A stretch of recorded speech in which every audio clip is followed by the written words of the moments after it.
Being that there is now 17 games on the season, this really isn't a quarterly review, but you know what? The last quarterly review, the last quarterly review is going to be 5 games. So let's get into this.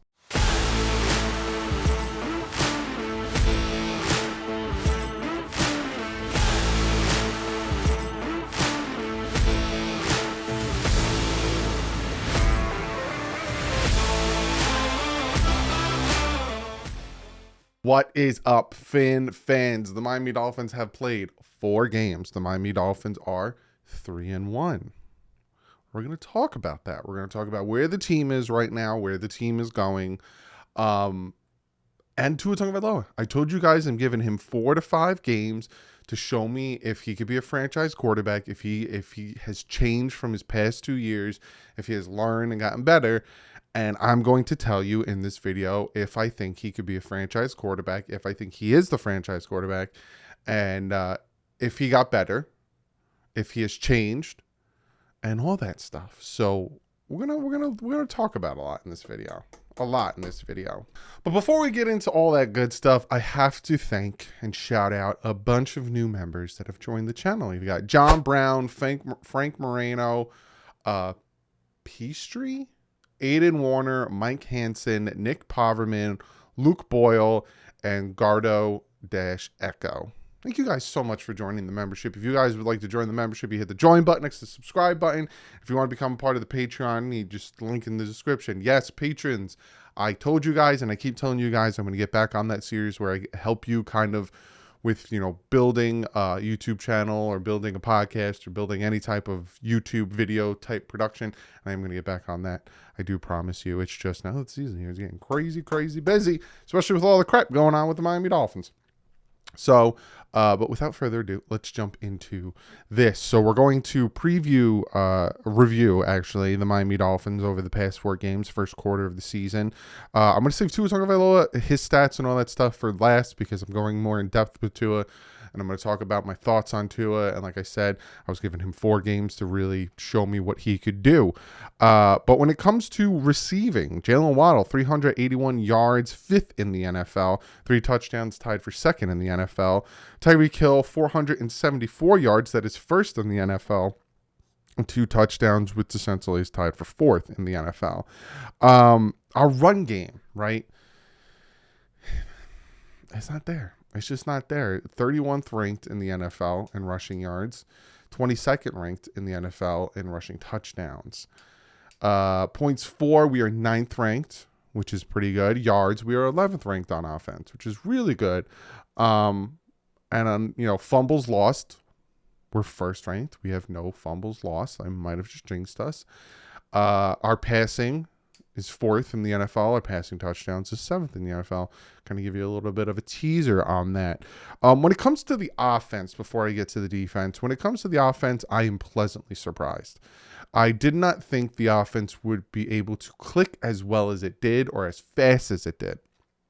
The Miami Dolphins offense in week 1 wasn't as dynamic, wasn't as crazy, right? It still was pretty good compared to Buffalo. Total yards in week 1 was 307. Total yards in week 3 against Buffalo was 212. They also had far less opportunities in week 3 than they did in week 1.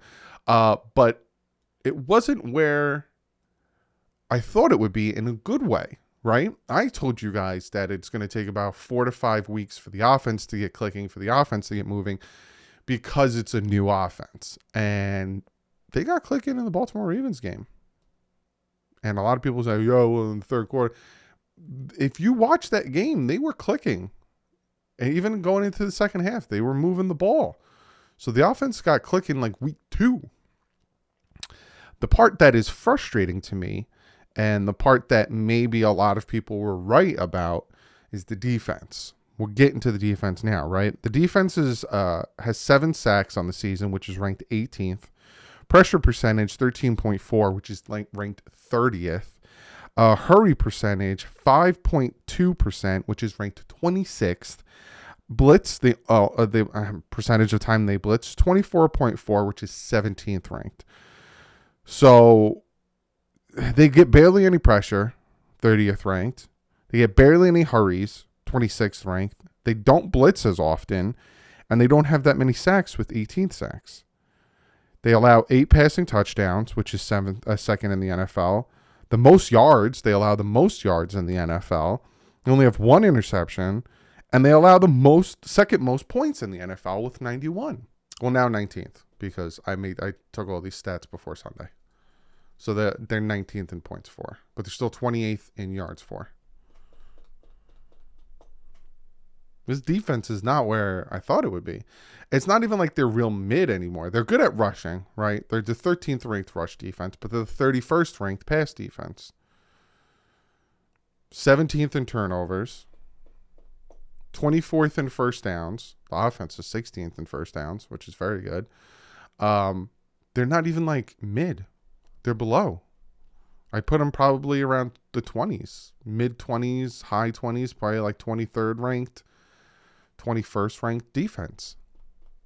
Now, they held the Buffalo Bills to 17 points, which was fantastic. But on defense, they had 497 yards, 382 passing yards, 115 rushing yards. Cincinnati Bengals, 371 total yards. That Cincinnati Bengals game is very lopsided looking at it, right? Because I already talked about and previewed the Cincinnati Bengals game, but if you look at the defense, there was a lot of 3-and-outs. There was a turnover on downs. They forced them to punt a few times. They held them to field goals. That Cincinnati Bengal game was lost on the offense, in my opinion. I think the defense did very well, especially with the short week, especially with being on the field for however long they were against the Buffalo Bills. A lot of the injuries, I think the defense did really well. But when it comes to stats and when it comes to all 4 games put together, they need to do a little bit better. And the biggest thing that I'm circling is pressure. The Dolphin defense is not getting pressure on the quarterback, especially without blitzing, because they're only blitzing 24.4% of the time, which is 17th ranked. But when you don't have Byron Jones, when you don't have Xavier Howard, and when your corners aren't as good to be able to press so you can blitz, and then blitzing, a lot of times our blitzes aren't working, and the reason why we're not blitzing as much is because you blitz. These guys are going to get off the beat. They're going to get off the press because the corners aren't that good. And that's where the problem is. Dolphins are not getting pressure. Dolphins are not getting sacks. 30th ranked in pressure percentage. 26th ranked in a hurry percentage. 18th ranked in sacks. What's going on there? You look at the sack distribution among the team.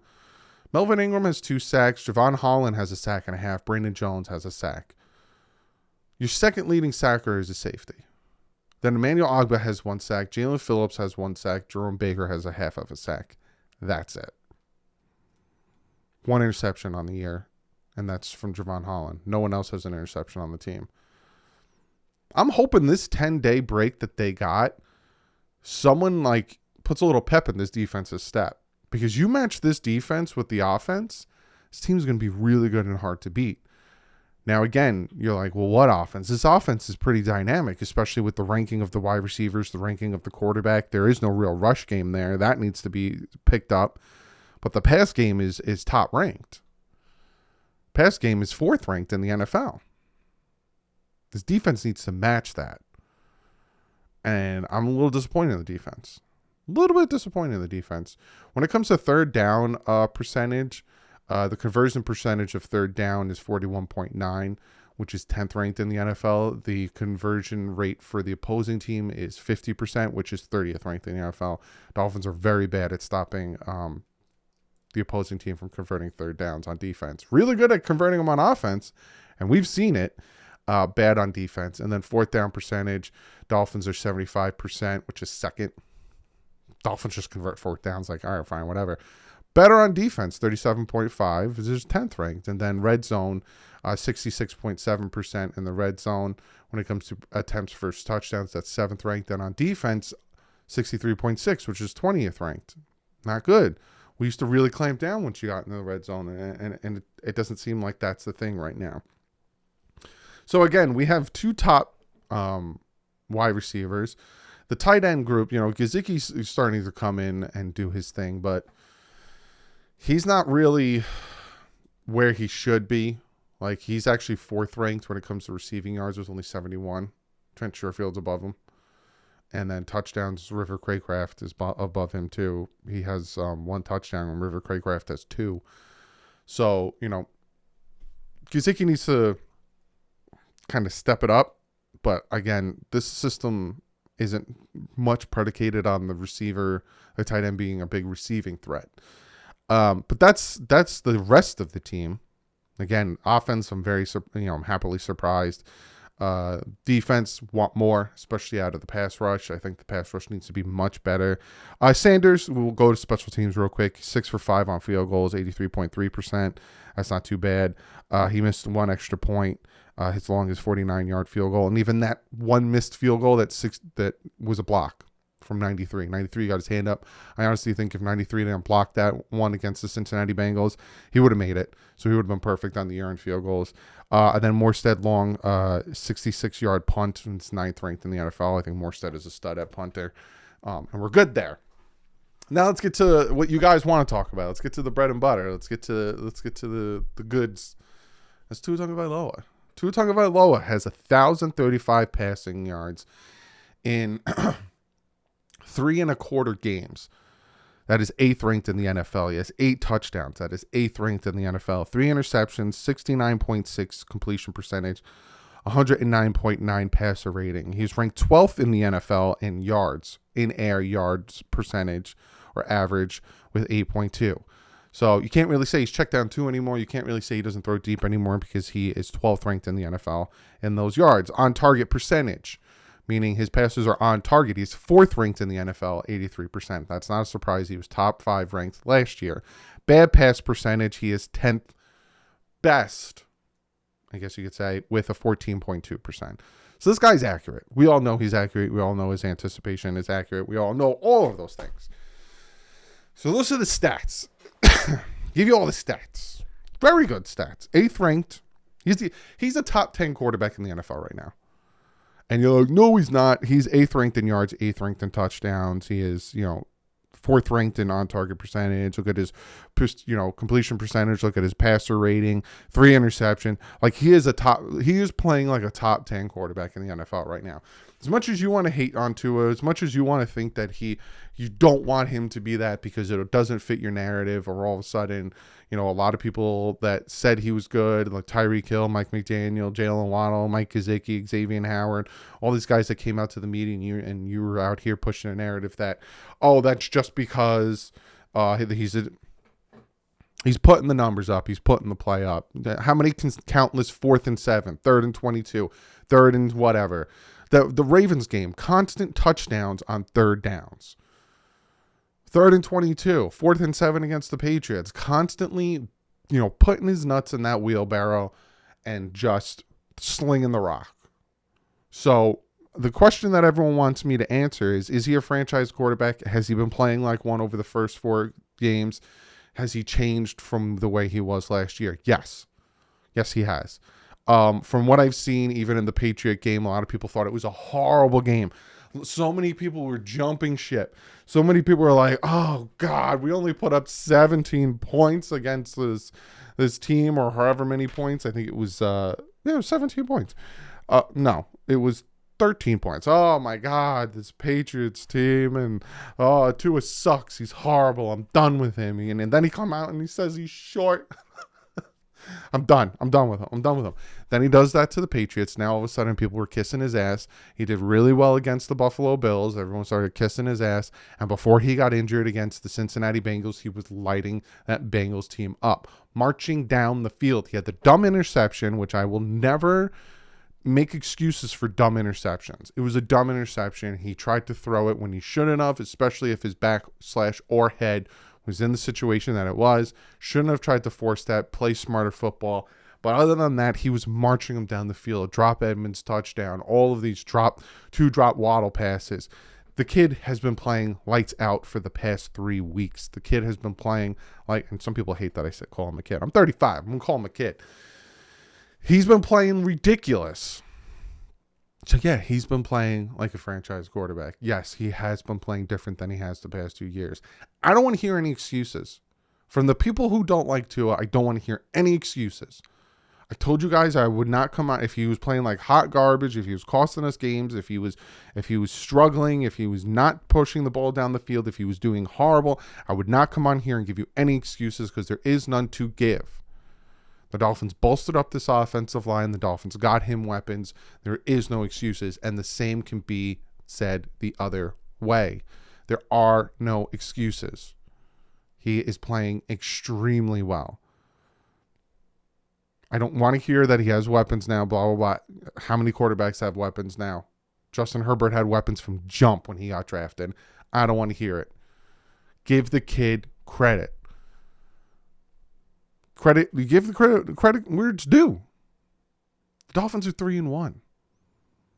In big part to the offense.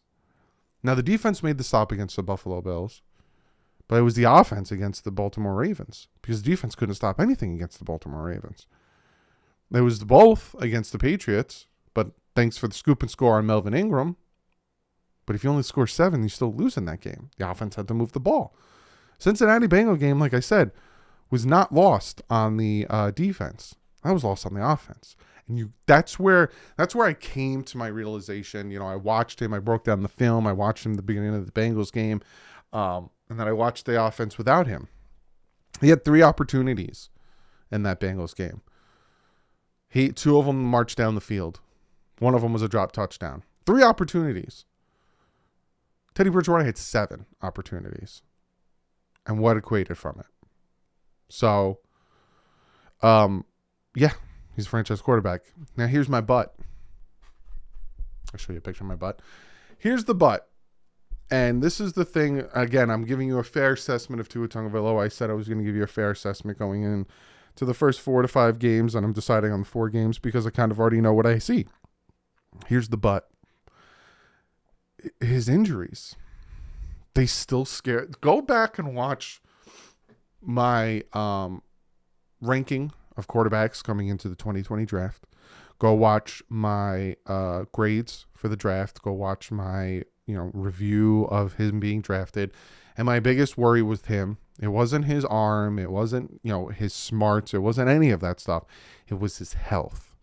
And it's peaking up still. Now, regardless if it's his fault, right? Because the Bills, it wasn't his fault, and even this game wasn't his fault. Getting pushed like that, banging your head, and getting swung down, banging your head. It's not his fault, but it's still something that is there. His finger, his ribs, even his rookie year, was his hand again. Not necessarily his fault. These things happen, and should he have been held out as much as he had? We don't know. But it's still something that needs to be talked about. It's still something that needs to be addressed, and it's still a cloud that looms over that man's head. Again, some people don't like that I say call him a kid. But again, the question that I was asked, and a lot of you want to know, is my thoughts on Tua. And yeah, he's a franchise quarterback. He's showing he's a franchise quarterback. He's showing he can win. He showed that he could there's questions that needed to be answered. Right? Can he make the throws? Check. He can make the throws. Okay, cool. Can he come from behind and win? Yeah. Check. He can come from behind and win. Can he take a team, put it on his shoulders, and win the game? Yep. Check. He could do that as well. Accuracy, that was always a check. Durability, there's the no. Right? He's mobile. He can run. We've seen him run people over. We've seen him make does he know the defense? Yes, he can read the defenses. We've seen him do it. We've seen him move safeties with his eyes. We've seen him audible. We've seen him do all the things that are questionable, right? The only question left is his health. So all of the questions he had, he literally answered in 3 weeks. 2 weeks. 1 game, necessarily. It's his health. And that's a question that I don't know. I don't know. But I can tell you right now, my personal opinion, you can agree or disagree, he's a franchise quarterback. He is. You finally put a team around him and don't put some of the worst players, some of the worst wide receivers, and I'm not talking about Matt Collins, but look at all the other wide receivers he had around him. Where's Albert Wilson right now? Unemployed. Lynn Bowden Jr. Name all these wide receivers. Allen Hurns, still not on a team. Like, there's all these guys that are still not on teams. And you expected him to be successful with these guys. Devontae Parker has been not very good for the New England Patriots. Now, Mac Hollins is a horse of a different color, and I was talking about and banging that the Mac Hollins should get more opportunities with the Dolphins when he wasn't. But other than that, you look at the guys that Tua had around them, they're not with the team right now, or they're Devontae Parker. So that's my thoughts on the Dolphins within the first 4 games. When it comes to Tua's health, when it comes to seeing him play again, I don't know when it's going to happen. It's definitely not going to be against the Jets. It's going to be Teddy Bridgewater going against the Jets. So he has to go through the protocol. I wouldn't be surprised if we saw him against the Vikings. But when you look at the rest of the season, it's not looking too bad for this team, right? Jets, Vikings, Steelers, Lions, Bears, Browns, and then we have a bye. I don't see any of those games the Dolphins can't win. I don't. Jets aren't that good. They're decent, but they're not that good. Vikings, you got to deal with the offense and the weapons on there. Steelers, I'm not worried about the Steelers at all. Lions, they're going to give you a fight. But if Byron Jones and Xavier Howard are back, I'm not too worried about that. Chicago Bears, they're not good. Cleveland Browns just lost again. Not too worried about that. Texans, not great. 49ers, not great. Joey Bosa's already out for the Chargers. I don't know if he'll play that game, but again, that's a game that's going to be your tough game. Then you got Buffalo, tough game. Green Bay, tough game. Patriots, not worried about it. Jets, not worried about it. So looking at the rest of the schedule, the only games where I'm like, whoa, those are tough games. There's 3 stretch of them. Chargers, Buffalo, Green Bay. Other than that, every game on this schedule, the Dolphins can win. So if they win the games that I say that they can win, and again, I'm not predicting wins, the Dolphins will finish the year 13-4. I hope so, but we'll see. I'll see you guys. We'll do this again at the midpoint of the season, which would be the 1, 2, 3 after the Lions game. We'll do the midpoint of the season and talk about where they are, and hopefully we get more out of Tua, and hopefully Tua's okay. First and foremost, I just want Tua to be healthy. He doesn't have to rush to the field. But other than that, I hope you guys enjoyed this. Give it a thumbs up, subscribe if you're new, and I'll see you in the next one. We're getting ready for the Jets. I will be at the Jets game. So if you're going to the MetLife Takeover and you're going to this Jets game, let me know, and I'd like to meet you. But other than that, like usual, stay classy and fins up.